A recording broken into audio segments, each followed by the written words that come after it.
오늘 주신 하나님 말씀은 고린도전서 15장 55절부터 58절까지 말씀이 되겠습니다.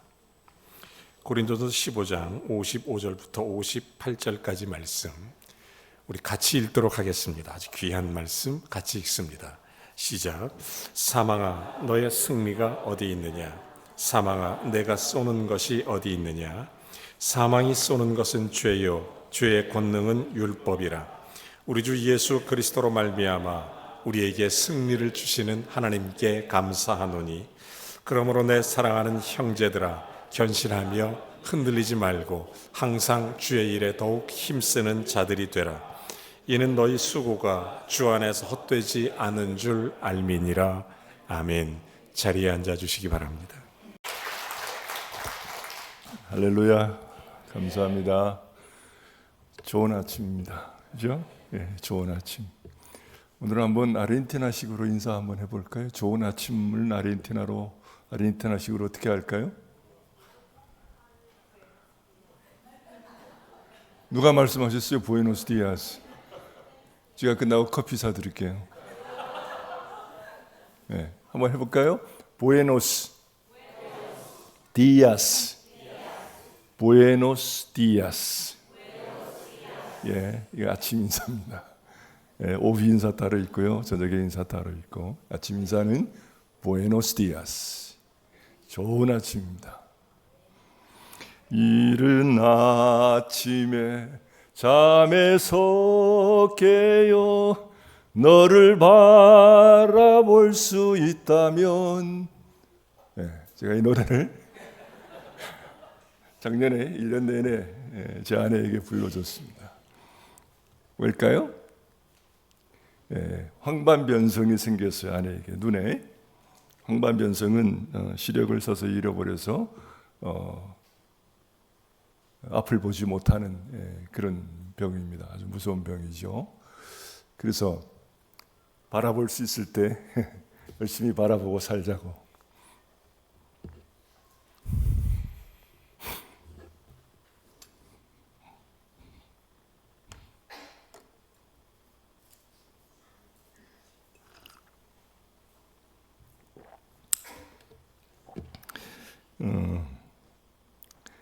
근데 하나님께서 놀라운 일들을 행하세요. 그죠?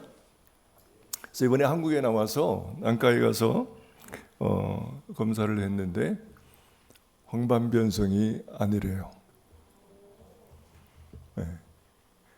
각막점막이라고 했어요. 그러니까 비슷한데 황반변성은 치료할 수 없는 병이고요.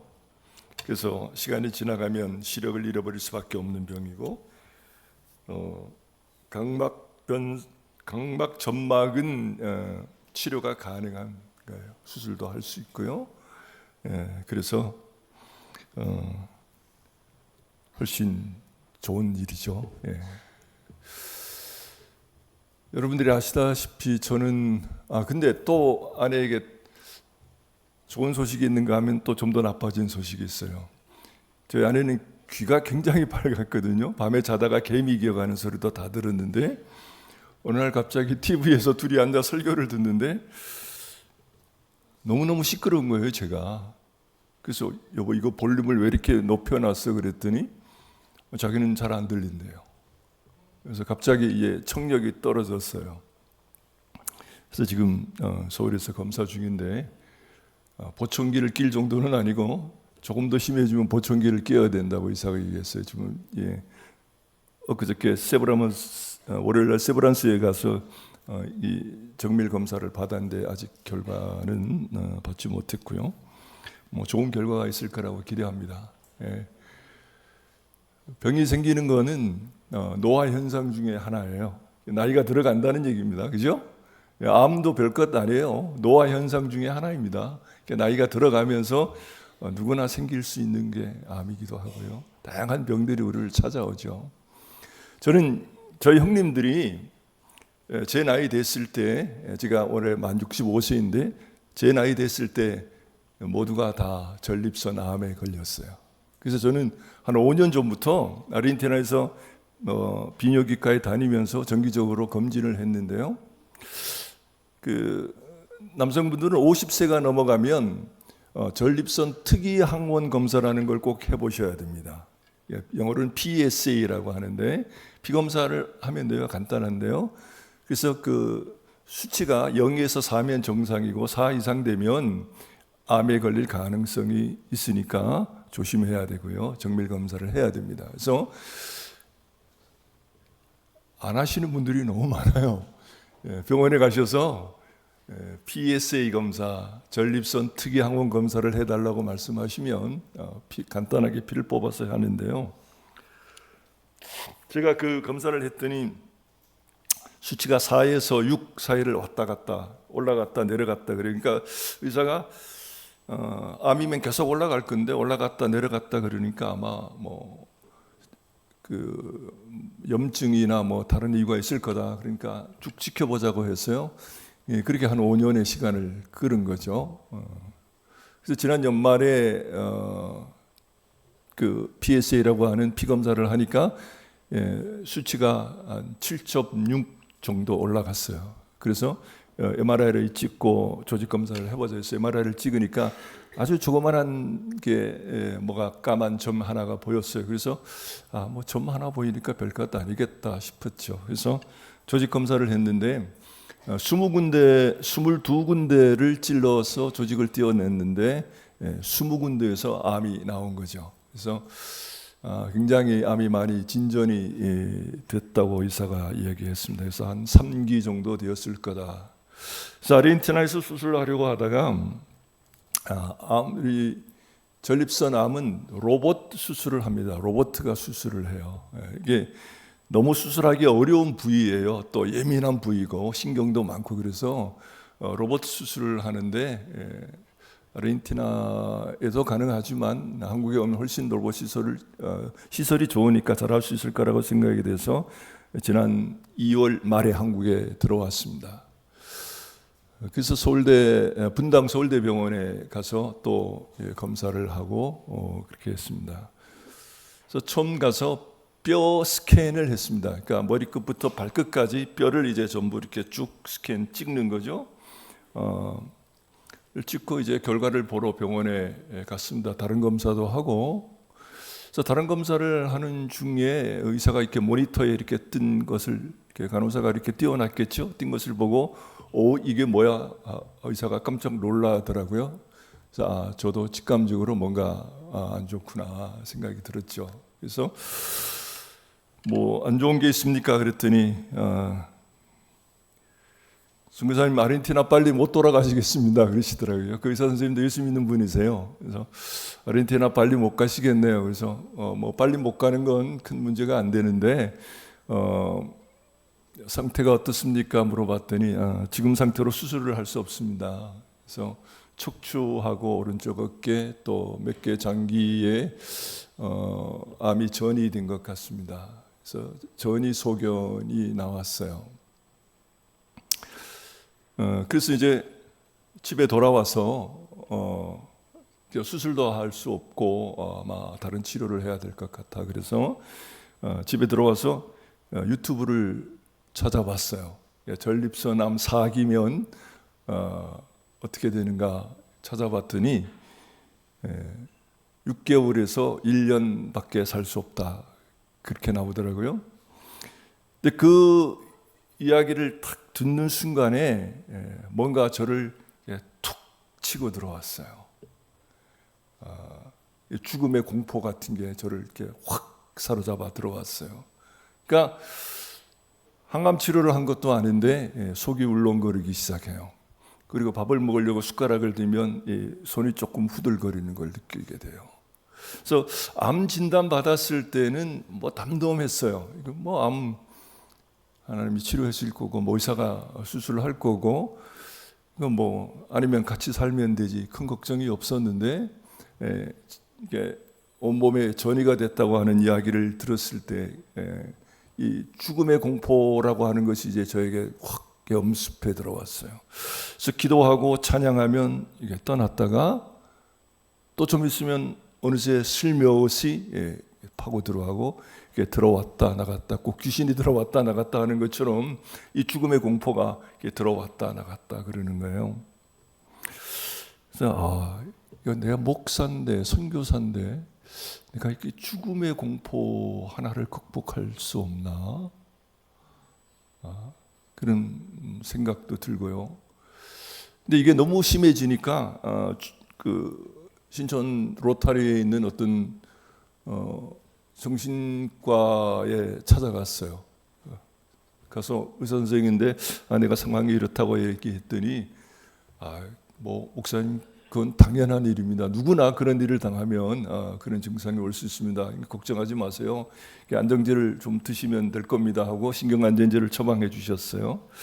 그래서 한 이틀 약을 먹었는데 좀 좋아지는 것 같기도 하고, 그런데 제 마음속에 내가 목사인데 이렇게 약을 먹고 이 죽음의 공포를 이겨야 하나 하는 생각이 드는 거예요.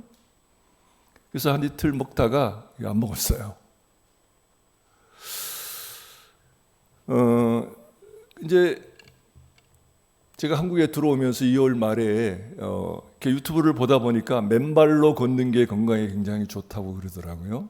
그래서 서울의 안식관에 있으면서 그 연세대 뒷산에 안산이라고 하는 곳에 올라가서 서대문구에서 이렇게 맨발 걷기 할 수 있도록 황토길을 너무 잘 만들어 놨어요.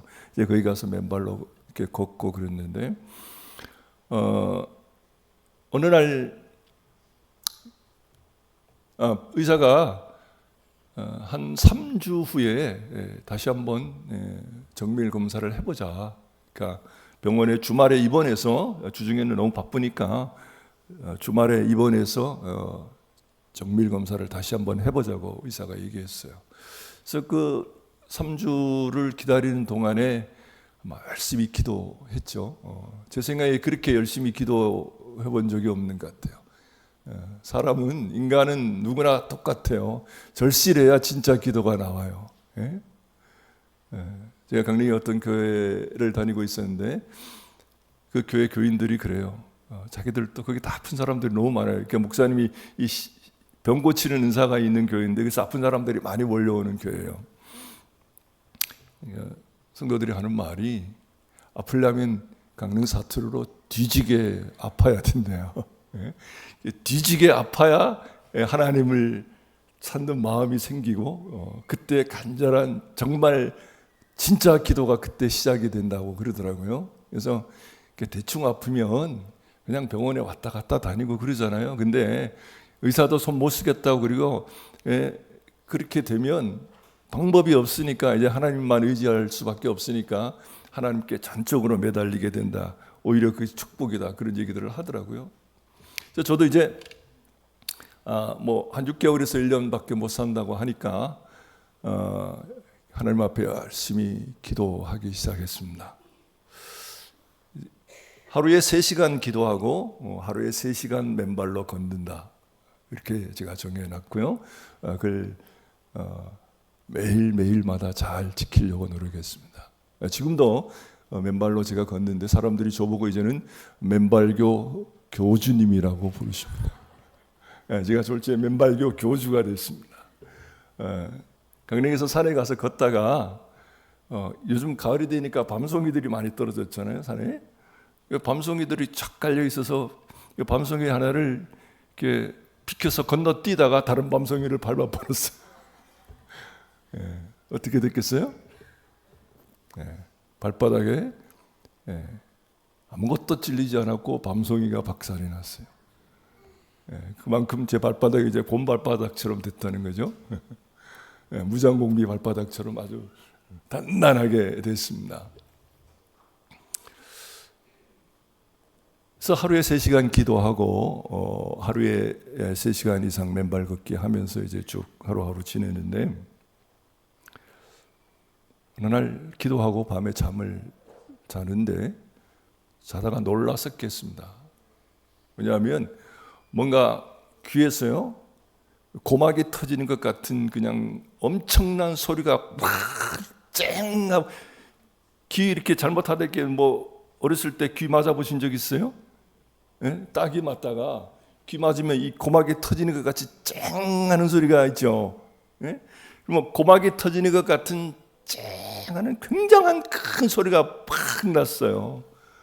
그래서 잠을 놀라서 팍 깼는데 눈에 뭐가 보였어요. 글자가 보이더라고요. 난생 처음이에요. 저도 난생 처음으로 자다가 놀라서 깼는데 글자가 하나 보여요. 맨발 걷기 스파이크. 뭐가 보였다고요? 맨발 걷기 스파이크. 스파이크 이렇게 때리는 거잖아요. 배구할 때 공 이렇게 띄워주면 이렇게 때리는 게 스파이크라 그러죠. 야, 하나님이 맨발 걷기로 암을 박살내시려나 보다. 예? 맨발 걷기가 좋다고 하더니 정말 하나님이 나를 맨발 걷기로 치료해 주시려나? 그 생각이 들었어요. 근데 이렇게 기도했어요. 하나님, 맨발 걷기가 좋다는 건 제가 아는데요. 맨발 걸어서 암 환자들이 많이 낫기도 하고요. 암이 작아들기도 하고 그런 사례들은 수없이 많습니다. 여러분, 맨발 걷기 하시는 분 계세요? 신발을 벗으시고 땅이 보이면 맨발로 걸어보세요. 건강에 너무 좋습니다. 하나님이 맨발 걷기 스파이크라는 걸 이렇게 보여주시는 거예요. 자다가 깨어서. 자, 하나님 맨발 걷기로 나를 치료하시려나? 이렇게 생각하다가 제가 이런 생각이 드는 거예요. 하나님, 나 목사인데요. 하나님이 맨발 걷기로 나를 치료해 주실 수 있겠지만 이왕 치료하시려면 하나님의 능력으로 치료해 주시지. 예? 성령의 능력으로 치료해 주셔야 하나님께 영광이 될 것 아닙니까? 예? 맨발 걷기는 제 노력으로 치유되는 건데 이왕 하나님이 치료해 주시려면 하나님의 능력으로 치료해 주세요. 그렇게 기도하고 또 잠이 들었어요. 또 자다가 또 놀라서 깼어요. 또 스파이크를 한 대 맞았어요. 귀가 터지는 것 같은, 이번에는 오른쪽 귀가 터지는 것 같아요. 굉장한 그 굉음을 듣고 놀라서 깼는데 이번에는 사막에 강물이 흘러가는 걸 하나님 보여주세요. 바삭 마른 사막인데 갑자기 그냥 거대한 강물이 밀려오는 것을 하나님이 보여주셨어요. 그래서 하나님이 치료해 주시려나 보다. 할렐루야. 그리고 기도하다가 또 잠이 들었죠. 아침이 돼서 깨었어요.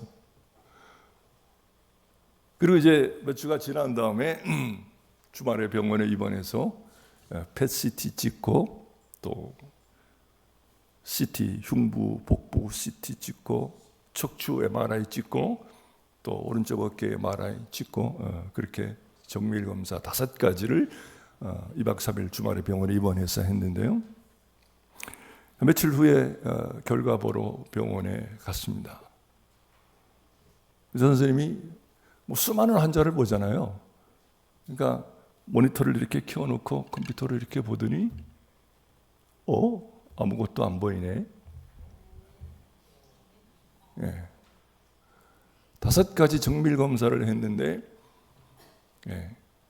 전이된 암이 하나도 보이지 않는 거예요.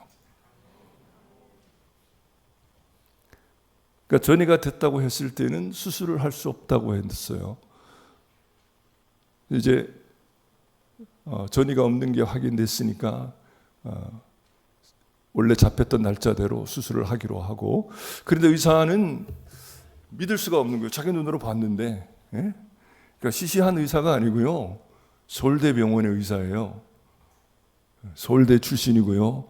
하버드에서 연수하셨고 미국 의사 자격증도 갖고 계신 한국의 최고의 의사 중에 한 분이죠. 자기가 자기 눈으로 믿을 수가 없는 거죠. 분명히 전이된 것이 있었는데 다 사라지고 아무것도 안 보이는 거예요. 그래서 제가 아무것도 없네 하고 깜짝 놀랐어요. 근데 그래도 의심스러우니까, 믿을 수가 없으니까 수술하기 전에 치료를 먼저 시작하세요. 그래서 이 전립선암은 방사선 치료하고 호르몬 치료를 합니다. 항암 치료보다는 호르몬 치료를 많이 해요. 그래서 이 암이 남성 호르몬을 먹고 자라기 때문에 이 남성 호르몬이 나오지 못하게 하는 주사를 만든 거예요. 그러니까 성범죄자들에게 강제로 주사 놓는 거 있죠. 그런 거예요. 그래서 화학적으로 남성 호르몬을 못 나오게 하는 그런 주사예요. 수술하기 전에 호르몬 주사를 맞자고 그러더라고. 그러니까 의사는 계속 의심을 이렇게 떨칠 수가 없는 거죠. 그래서 호르몬 주사를 배에다 2대 맞고, 근데 이게 부작용이 생기고 막 이렇게 띵띵 부어요. 단단하게 막 시꺼멓게 멍이 들고 이렇게 부었는데 수술할 때 겨우 이제 가라앉아서 병원에 가서 수술을 받게 됐습니다. 4월 4일 날 분당 서울대병원에서 수술을 받았는데요. 수술 끝나고 이제 의사 선생님이 보호자를 부르잖아요. 이렇게 아내를 불러가지고 내가 생각했던 것보다 주위가 너무 깨끗하네요. 의사가 하는 말이에요. 자기 생각에는 주변에 많이 이렇게 암이 번져 있을 거라고 생각했었는데 막상 열어보니까 너무 깨끗하다는 거예요. 그래서 의사가 놀랐어요.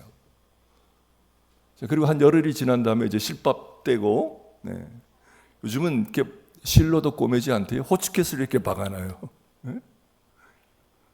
호치켓을 박아놔요. 이게 로봇 수술을 하니까 6군데 이렇게 구멍을 뚫어가지고 이렇게 꼬매놨는데 호치켓을 이렇게 구멍마다 호치켓을 한 4-5개씩 이렇게 박아놨어요. 근데 이제 열흘 뒤에 그 호치켓을 빼러 병원에 갔어요. 그리고 이제 그 띄어낸 것에 대한 조직 검사 결과를 이제 봐야 되잖아요. 그래서 이 선생님이 뭐 이런 저런 얘기를 해요. 그 수술한 다음에 뇌 MRI도 찍었어요. 뇌 MRI를 찍었는데 선생님 보더니 뇌가 조금 늙었네요. 뇌가 늙었대요. 그리고 약간 혈관에 기름기가 끼었네요. 그러면서 치매 예방약을 드시는 게 좋을 것 같습니다. 그래서 치매 예방약을 처방했어요. 저 비뇨기과 의사 선생님이 치매 예방약까지 처방해 주시는 줄 몰랐는데 치매 예방약을 처방해서 하루에 하나씩 제가 먹고 있습니다 지금. 그다음에 뭐 요실금약, 이렇게 전립선을 떼어냈으니까 이제 소변 조절이 안 되잖아요. 기저귀 차고 다녀야 되고. 오줌 조절이 안 돼서 그 요실금약을 먹고 하여튼 쭉 그냥 뭐 아침에 이렇게 약을 이렇게 거의 한 움큼을 먹어야 되는 것 같아요. 점심에도 먹고 저녁에도 먹고. 그래서 요 호치켓 띄어내는 그날 병원에 가서 이제 띄어낸 것 조직 검사 결과를 봐야 돼요. 쭉 의사 선생님 뭐 다른 얘기부터 쭉 하시더니 마지막에 보셨나 봐요. 조직 검사 결과를. 2기네. 2기네. 자기는 4기나 3기라고 생각했을 건데 의사 선생님은 조직 검사 결과가 2기라고 나온 거예요. 암 환자가 집에 있으신 분들은 잘 아시겠죠. 2기하고 3기는 차이가 많이 납니다. 2기는 그 장기 안에만 암이 있는 거고요.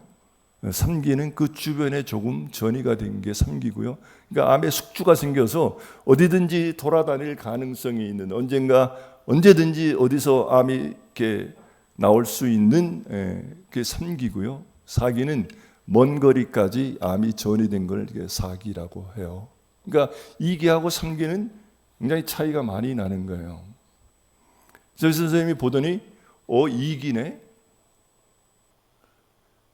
그래서 약 처방해주고 4개월 뒤에 오세요. 그랬어요. 4개월 뒤에. 그래서 8월 초에 또 가서 뼈 스캔하고 또 MRI 찍고 다 찍었는데 아무 이상이 없습니다.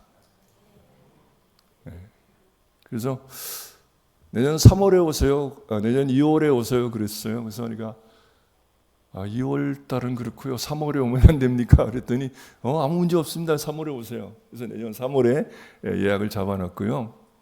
그때 가서 또 검진해야 됩니다. 그러니까 의사 선생님이 자기도 이제 갈등이 생기나 봐요.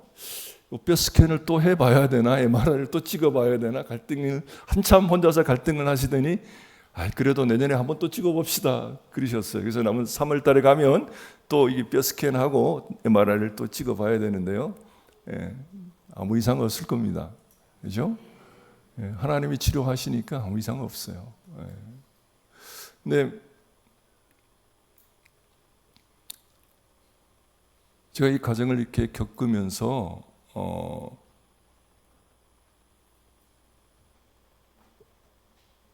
하나님은 좋으신 하나님이에요. 아멘. 하나님은 우리의 신음소리까지 듣고 계시고요. 하나님은 우리가 아파서 고통스러워할 때 하나님은 다 그 소리를 듣고 계세요. 아멘. 우리의 기도를 들으시는 하나님이세요. 저도 뭐 이제 나이가 들어가니까 뭐 하나님 부르시면 뭐 가면 되죠, 그죠?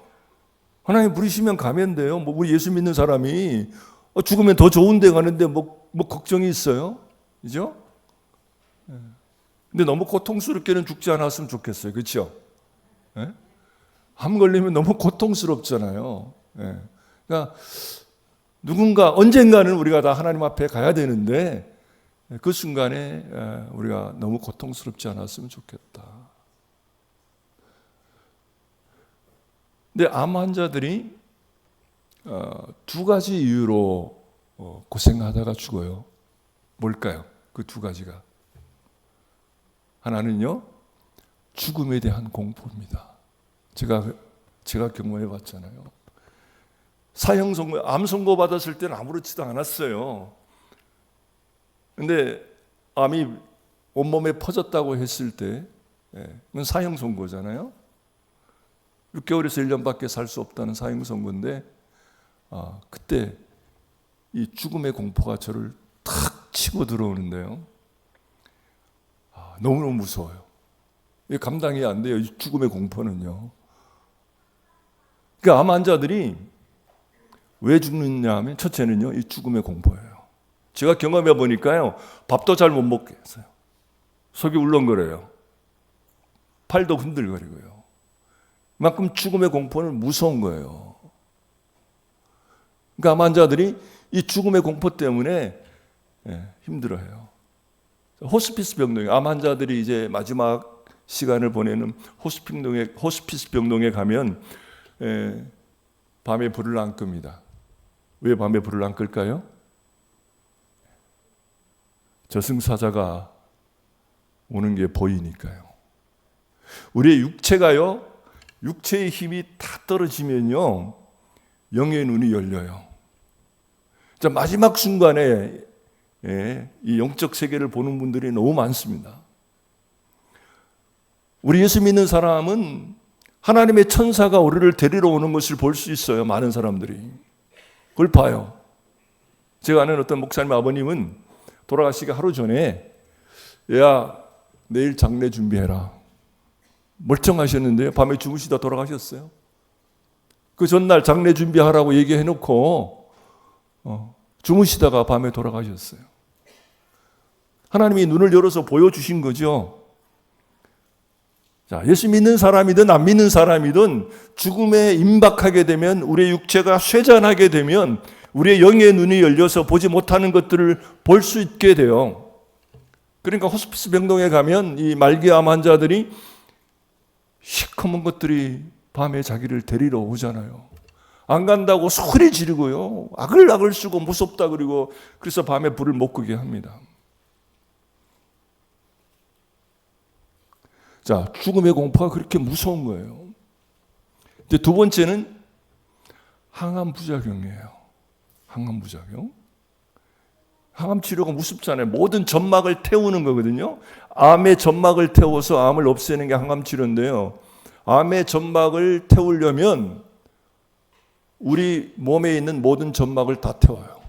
눈, 코, 귀, 입, 내장에 있는 모든 점막들을 같이 태우거든요. 그래서 이 항암 치료라고 하는 것은 너무너무 고통스러운 거예요. 그래서 그 항암 치료가 너무 고통스러우니까 밥을 먹을 수가 없고, 그래서 결국 이 죽음에 대한 공포와 이 항암 부작용 때문에 사람들이 먹지 못해서 굶어 죽는 경우가 대다수죠. 왜 죽는다고요? 암 환자들이? 첫째는 죽음에 대한 공포, 둘째는요 항암 부작용이에요. 향후 5년 내에는 암 걸리지 마세요. 제가 보겠는데요, 향후 5년 정도 지나면요 항암 치료 사라집니다. 이미 암 치료, 차세대 암 치료는 어떻게 가는지 아세요? 양성자 치료, 중성자 치료 하죠. 세브란스 병원에 가면 중성자 치료하는 거 하죠. 5천만 원 주면은요 한 10분 정도 기계에 들어갔다 나오면 암이 깨끗하게 사라집니다. 아무 고통도 없고요. 근데 5천만 원 내셔야 돼요. 그래서 이게 이제 한 5년 정도 지나가면 상용화될 거예요. 이게 점점 더 발달하겠죠? 중성자 치료, 양성자 치료 이쪽으로 이제 암 치료가 갑니다.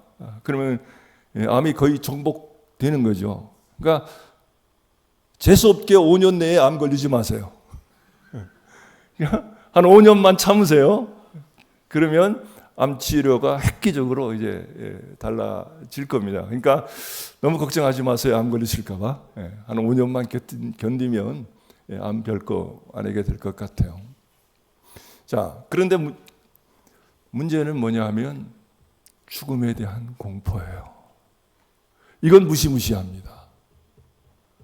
암 선고 받았을 때 또 말기암 선고 받으면요 이 죽음에 대한 공포가 확 몰려와요.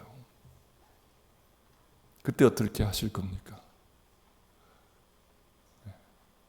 그때 어떻게 하실게요? 오늘 성경 말씀 읽은 말씀 보면은요. 자, 고린도전서 15장은 부활장이죠. 여러분 예수 그리스도의 부활을 믿으십니까? 예수님 부활하셨잖아요. 예수님이 부활하셨다고 하는 의미는 뭐죠? 우리 주일학교 학생들, 예수님 부활하셨죠? 아멘? 예수님이 부활하셨다는 의미가 뭔가요?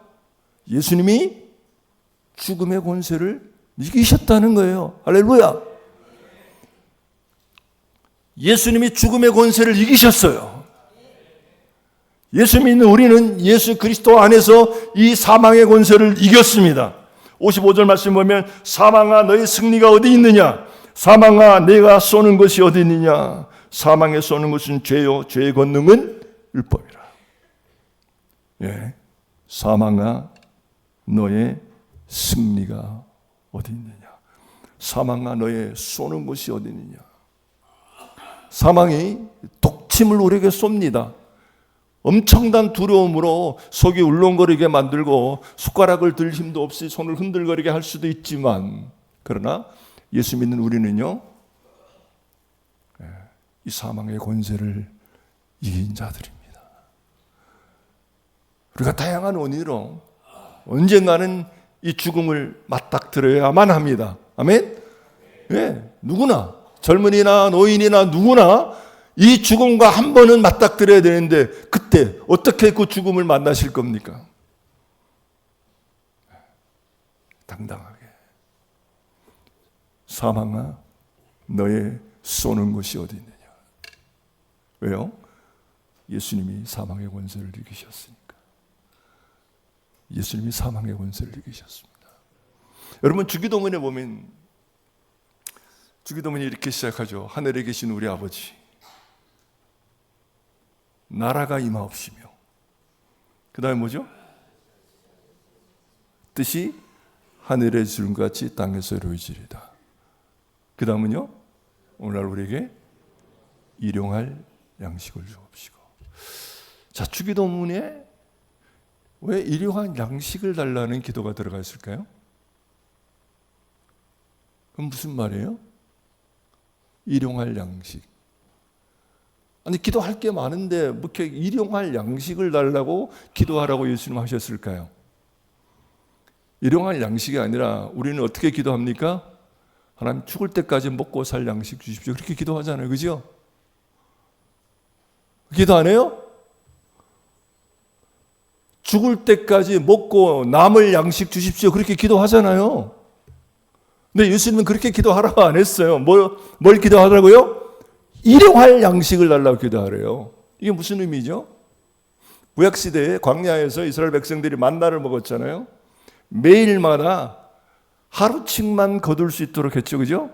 주말에만 이틀 거뒀어요. 아니, 왜 하나님께서 한 달치 먹을 거 미리 주시면 안 돼요?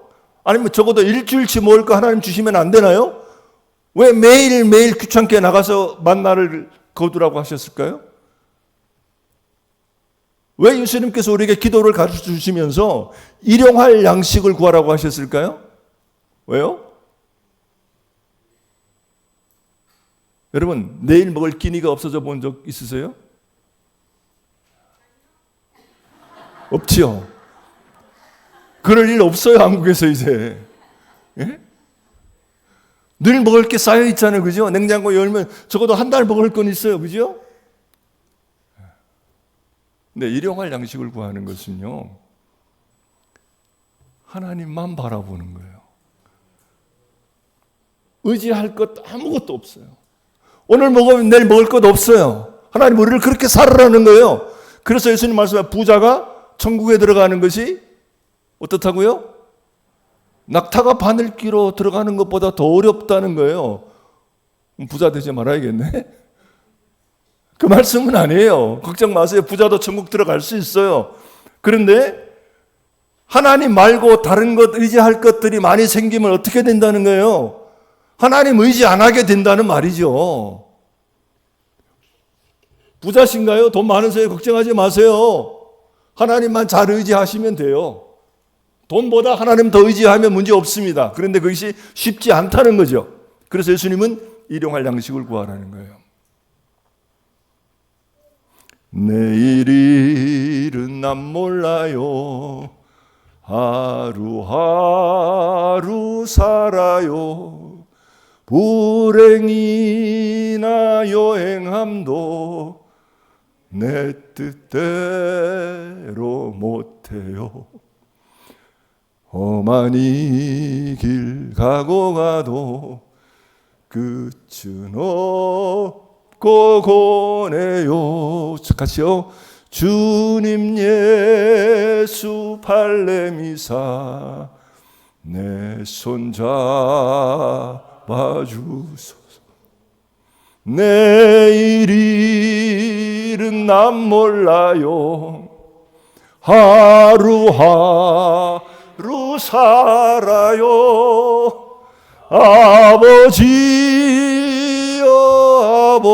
아버지여 형신 소명 이루소서. 그렇습니다. 하루하루 사십시다. 내일 염려하지 말고요. 오늘 생명 있는 것 감사하고, 오늘 먹을 끼니 있으면 감사하고, 그렇게 살다 보면 하나님 의지하며 살 수 있을 거예요. 하나님 감사합니다. 나의 병을 치료하신 하나님 감사합니다. 오늘 우리 성도들 중에 병 중에 있는 분 계십니까?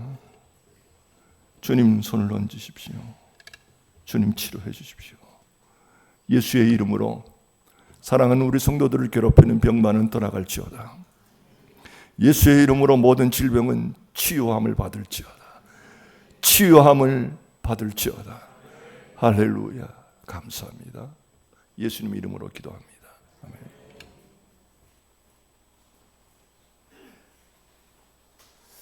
귀한 간증과 말씀 큰 은혜가 된 줄로 믿습니다. 다시 한번 건강하고 또 제2의 그 새로운 인생의 또 출발과 사역을 위해서 격려해 주시면 감사하겠습니다. 예.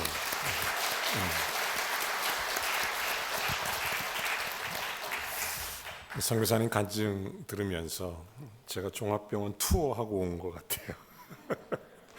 그 속에서 하나님 말씀 우리에게 주셨던 것, 예수 그리스도로 말미암아 우리에게 승리를 주시는 하나님께 감사하노라. 아멘.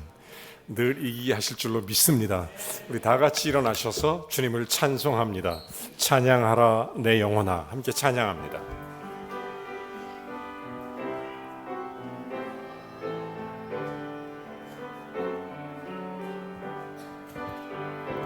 찬양하라 내 영혼아, 아멘. 찬양하라 내 영혼아, 내 속에 있는 것들아 다 찬양하라. 감사하라 내 영혼아, 감사하라 내 영혼아, 감사하라 내 영혼아, 내 속에 있는 것들아 다 감사하라. 기뻐하라, 기뻐하라 내 영혼, 기뻐하라.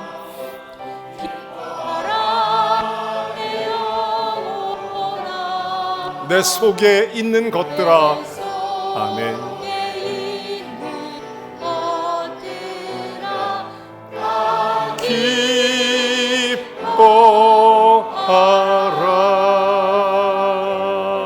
기뻐하라.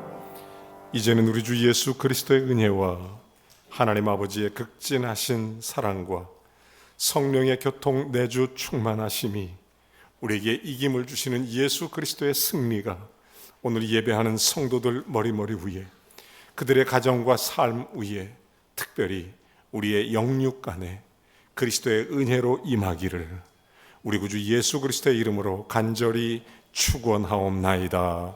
아멘.